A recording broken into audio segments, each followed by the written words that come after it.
shut the windows so there's no sound from traffic. Hi, I'm Daniel Riley, and this is my evaluation for my A2 media coursework. In what ways does your media product use, develop or challenge forms and conventions of real media products? Well, for our music video idea, we opted for a soundtrack within the genre of electronic music, which holds many typical conventions. First of all, in our video, we tried to create a balance between narrative and performance, which in a way kind of comes away from the convention of an electronic music video, as they mainly consist of performance. An example of this would be Mark Ronson's Bike song. Other than that, we used many typical conventions of an electronic music video, which include vibrant colours, coding for excitement and freedom, even though the lyrics suggest otherwise. From the footage we captured, I felt we gathered a range of vibrant colours. For example, in the performance we used props such as siren lights and costumes that were different costumes such as different coloured morph suits, adding to the vibrant colours used within the video. Another convention would be that most electronic music videos include a sort of party scene, as this is usually a typical setting you would hear this genre of music, whether it be at a nightclub or a house party. We try to incorporate this within our music video through the performance, where the setting is simply a living room set up as a party environment.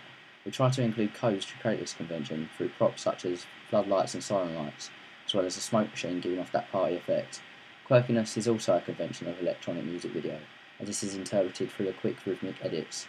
Our soundtrack allowed us to perform such quick and rhythmic edits as the beat changes throughout the song, as well as adapting these edits towards the lyrics of the song, which was themed around repetitiveness.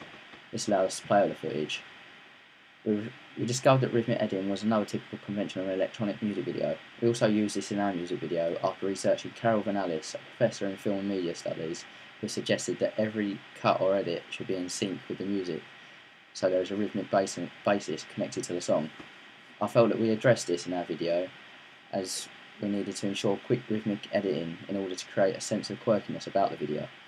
Overall, I felt we delivered on all conventions apart from slightly changing the balance of narrative and performance.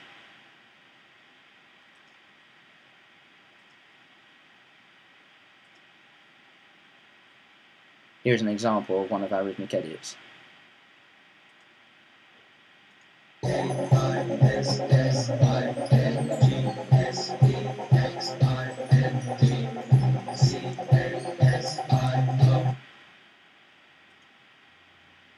How effective is the combination of your main product and ancillary texts?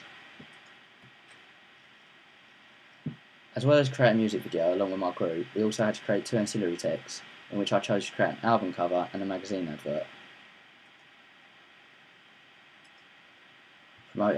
which would be promoting our band. I felt I developed my album art and magazine advert appropriately, as both relate to the genre of music. I incorporated many different codes on both of the ancillary texts, some representing the band and others representing the genre of music. For example, on my album art, I created a spaceman with butterfly wings to represent that the genre of music is artificial, as it is mixed through using technology, but also natural, as the beats and lyrics are original. So I decided to use this as my band's logo, in which the audience can identify the band. Other codes I used were disco balls as planets, representing that this genre of music is universal, or global if you like, as many people celebrate it. I thought that I should create my magazine advert similar to my album art to keep consistency among my work. Otherwise it wouldn't look very professional. My album art and magazine advert together both celebrate a sci-fi theme, which in a way is related to electronic music, as both are experimental and creative, just like my audience's demographic. I also use typical conventions of a magazine advert by incorporating an image of the band themselves in morph suits, which links our music video to the ancillary text, as the performance shows the band performing in morph suits. This also contributes to the name of the band being no name, as it adds to the anonymous nature of the band. To conclude this question, I feel I have used a combination of my main product and ancillary text effectively, as all are related through different codes. I felt I kept to a consistent theme other than contrasting between the products, as it would be confusing and unprofessional. What have you learnt from the audience feedback? Well, here's some examples of our audience feedback. There's some mixed reviews, but we intended to take on constructive criticism to improve our music video. As you can see, from some criticism, they didn't feel that we integrated the performance well with the narrative. So we tried to incorporate both afterwards, after the showcase. So we included other edits of the band performing at the beginning through lip syncing, as well as playing some instruments. But some said that the narrative didn't make sense. They found some shots lasted too long. The narrative made sense. Some people said that the narrative made sense, but found some shots lasted too long, making the music video seem kind of boring, and sort of coming away from that music video convention of quick rhythmic edits. So we decided to gather some more footage and put in more edits, more rhythmic edits, so it added continuity and fluency to the video. Some people said that the edits were misplaced in terms of being parallel with the beat, with the music. So, for example, that rhythmic edit I showed you before, that was one of the edits they didn't think that we performed to the beat of the music. But afterwards, we were more accurate, put more time and effort into it. People said the performance was very interesting, looked like an actual performance in a music video, which I thought did.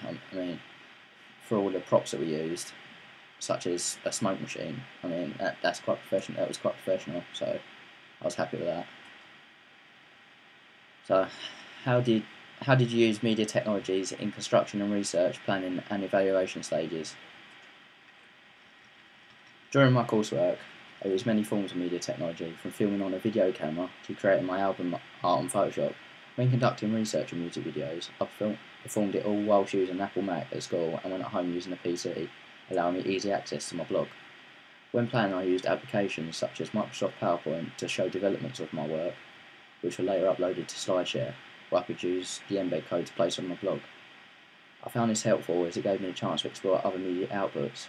When filming, we used a video camera, which gave me a chance to explore the different shots and angles when creating a music video, adding to my knowledge of media. This footage would then be transferred to Final Cut Express, an editing program which allowed me to get familiar with different editing techniques and perform vital rhythmic edits within my music video, along with my group. In my ancillary texts, I used a different type of editing program, being Photoshop, which allowed me to create my album art, as well as my magazine advert, allowing me to explore different manipulations of images. For my evaluation, I decided to film myself instead of blogging to show that I have used different multimedia versions in my coursework. Overall, I have learnt a lot from this year's media coursework, adding to my knowledge of the technology I used in the past, as I've got to know how to use editing programs such as Photoshop and Final Cut Express. Hopefully I can take this knowledge and apply this in the future, whether it be at university or as a job.